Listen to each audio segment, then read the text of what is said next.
Cinéma Radio. Cinéma Radio. Ciné-Rire sur Cinéma Radio. Chaque semaine, retrouvez un film qui a marqué l'histoire du cinéma dans la catégorie comédie. Ciné-Rire.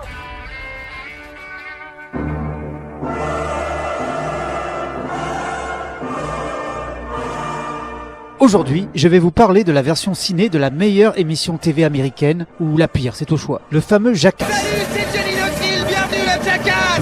À la fin des années 90, ce Jimmy Knoxville était un acteur en manque de notoriété et de contrat. Il s'entoura donc d'amis cascadeurs et créa ce fameux show où toutes les règles de la bienséance étaient explosées. Je suis très inquiet pour ma tub avec les requins-baleines, je vous jure, je déconne pas. Mélange de caméras cachées, de sports extrêmes et de comédie burlesque, cette émission, diffusée sur NTV, remporta un succès mondial. Mais à la télé, il ne pouvait pas tout montrer.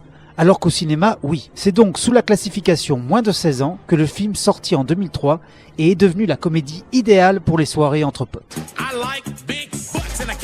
Aujourd'hui, je vais gagner du temps en vous racontant l'histoire. Il n'y en a pas. C'est une succession de séquences où nos anti-héros s'amusent à se faire mal. On va jouer à coupe-papier, les gars. Je vais me couper la peau avec du papier pile entre mes doigts, vous voyez? Et puis aussi entre mes orteils. Je sens que ça va être super dur. Allez, respire un grand coup. À embêter les gens en caméra cachée, comme ici quand ils jouent de la corne de brume sur un terrain de golf. Vous avez prévenu Eh, qu'on ne vous voyait avez plus perdu aller votre voir. club, monsieur? Vous avez prévenu que j'allais vous casser la gueule. Attendez. Excusez-moi, j'ai une inflammation des testicules. Une bursite. Ouais, C'est pour ça que vous jouez de la corde de brume. ça aide. Toutes les soignées étaient en moi. Ou à jouer avec des animaux divers et variés. J'ai commis l'erreur de leur montrer ce que font les concombres de mer quand ils se sentent menacés. Steve-O et Chris ont trouvé que c'était une idée géniale d'essayer De se masturber. de se masturber, oui. Enfin bref, je vous prie de m'excuser. Il y a également un aspect making-of incorporé dans le film. En effet, la joyeuse bande s'amuse à faire des farces sur le tournage et même à martyriser les techniciens. Qu'est-ce qui t'arrive? Il n'hésite pas non plus à montrer les moments où la farce tournait court. Comme par exemple le moment où Knoxville se faisait réellement boxer ou quand il eut un grave accident en voiture de golf. On va où, Knoxville? À l'hôpital. Pourquoi foutre? Bordel? J'en sais rien, mais j'ai une putain de coupure au cuir chevelu et je me sens en état de choc. La meilleure séquence du film est sans conteste celle de la petite voiture. On propose d'abord cette séquence au célèbre Steve-O, mais celui-ci refuse par honte. J'ai juste parlé de la caisse dans le fion et mon vieux, il était genre la seule fois de ma vie que j'ai vu mon vieux, vous voyez, c'est quand les parents disent, je n'en veux pas du tout. Mais je suis un peu déçu, c'est là que ça fait encore plus mal.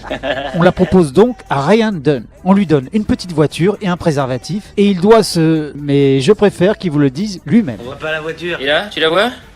Parce que je vais la mettre profond dans mon petit cul. Ceci fait, il se rend chez un radiologue. Qu'est-ce que je peux faire pour vous? Je faisais la fête hier soir avec des mecs zarbis. Je me suis évanoui.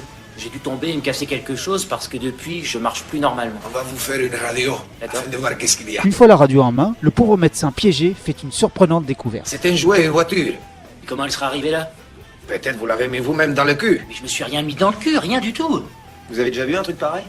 Non, j'ai jamais vu un truc de ce genre. Il est à noter que Ryan Dunn est le seul membre du groupe à être décédé en 2011. Pas sur le tournage d'un Jackass, mais d'un accident de voiture. Ce film engendra deux suites, l'une en 2006 et l'autre en 2010. Celle-ci en 3D s'il vous plaît. Très populaires, ces films ont été critiqués par de nombreuses personnes pour leur vulgarité et leur scatologie. Mais également parce qu'on pensait que Jackass encourageait les jeunes à faire comme leur héros à l'écran, à savoir des cascades et des défis stupides. Personnellement, je pense qu'on ne peut pas imputer à ces films cette responsabilité. Jackass le film est avant tout une vraie comédie dans la tradition des vieux courts-métrages muets des années 10, où les comédiens comme Chaplin, Keaton ou Max Sennett étaient également des cascadeurs et des acrobates. Pour provoquer le rire des spectateurs, ils effectuaient souvent eux-mêmes des cascades très dangereuses et dans des conditions de sécurité souvent réduites au minimum. Et c'est ce que font de nos jours la troupe de Jackass. Seulement le ton est évidemment beaucoup plus trash que celui de l'époque de l'âge d'or de la comédie burlesque. L'époque et les attentes du public sont très différentes et Jackass reflète cette différence. On a l'humour qu'on mérite, mais si on a le cœur bien accroché, ces trois films sont irrésistiblement drôles. Et surtout, n'oubliez pas que... Les cascades de ce film ont été exécutées par des professionnels. Pour votre sécurité et celle de vos proches, vous ne devez en aucun cas essayer de les reproduire. Voilà,